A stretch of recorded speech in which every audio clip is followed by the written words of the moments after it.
হাসিনা চলে এলেন চপারে করে, কয়েক কোটি তার অনুগামী আওয়ামী লীগের সকলকে ফেলে। তার নিজের জীবনের মূল্য আছে, আর আওয়ামী লীগের বাকিদের জীবনের কোনো মূল্য নেই। একই বলে শোষক শোষিত। উনি আমাকে বলছিলেন, বাংলাদেশ আমি দেখেওছি, আমি একটু আগে যেটা বলছিলাম, ওনার ঘরের পিয়নের কাছ থেকে 400 কোটি টাকা পাওয়া গেছে। উনি নিজে বলছিলেন, লজ্জা পাচ্ছিলেন বলতে, যে পা থেকে পাতা পর্যন্ত দুর্নীতি করছে। এবারে যে নির্বাচনটা হয়েছে, লোকসভা ইলেকশন, ওখানে মানে জাতীয় নির্বাচন, যেটা প্রত্যেকটা এমপি হয় স্বজন পোষণ, নাহলে লুটের টাকা ঘুষ দিয়ে হয়েছে, ঘুষ দিয়ে। আমি নিজে তার প্রমাণ, আমার কাছে প্রমাণ আছে তার।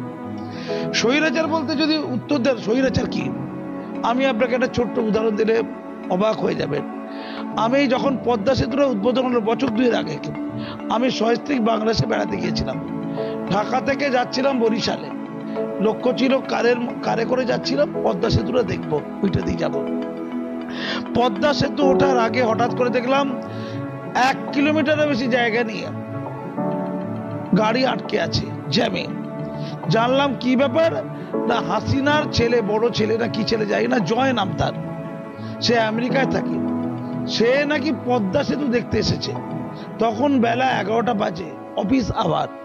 হাসিনা তার দলবল নিয়ে তাকে পদ্মা সেতু দেখাচ্ছে, গাড়িকে জ্যাম করে, গাড়ি আটকে প্রায় 1.5 ঘন্টা গাড়ি আটকে ছিল। আমি অন্য কথা বলছি, ভারতবর্ষের প্রধানমন্ত্রী এতটা উন্মাদ হয়ে যায়নি যে আমাদের দ্বিতীয় হুগলি সেতু বা হাওড়া ব্রিজ 1.5 ঘন্টা আটকে রেখে তার পরিবারের কোনো লোককে ব্রিজ দেখাবে, এমন হয় না। কাউকে যদি ব্রিজটা দেখাতে হয় 5-7 মিনিটের মধ্যে ছেড়ে দেওয়া উচিত। অ্যাম্বুলেন্স দাঁড়িয়ে আছে, লোক কাঁদছে। আমি ওখানকার পাবলিককে বললাম, আপনারা প্রতিবাদ করছেন না কেন? বলছে আমাদের গুলি করে মারবে, মেরে লাল করে দেবে। হ্যাঁ, গুলি।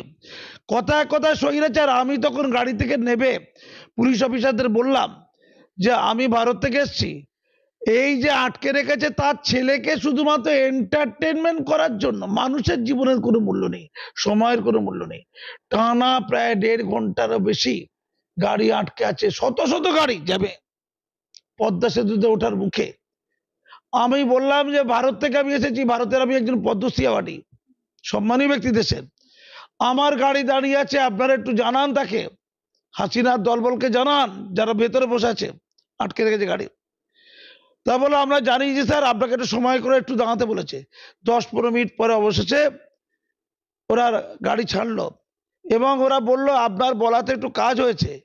আমাকে প্রচুর লোক ধন্যবাদ দিল, দাদা আপনি যদি না থাকতেন আমাদের আরো বেশিক্ষণ দাঁড়িয়ে থাকতে হতো। দুনিয়া দেখেছেন, তার ছেলেকে পদ্মা সেতু দেখানোর জন্য 1.5 ঘন্টা গাড়িগুলোকে দাঁড় করিয়ে রেখে শত শত গাড়ি কি ফুর্তি হচ্ছে?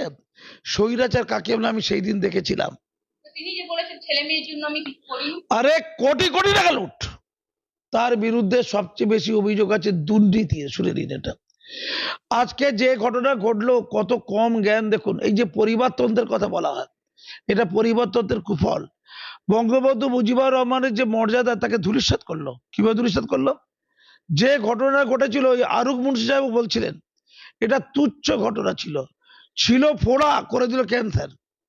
ছাত্ররা যখন সংরক্ষণ ইস্যুতে কিছু দাবি করেছে, তাদের বলতে পারত যে তোমাদের দাবিটা হাইকোর্টে বাতিল হয়েছে, সুপ্রিম কোর্টে আমি দ্রুত দাবিটা তুলব, বিবেচনা করার জন্য আমি বলবো, তোমরা এত উত্তেজিত হও না।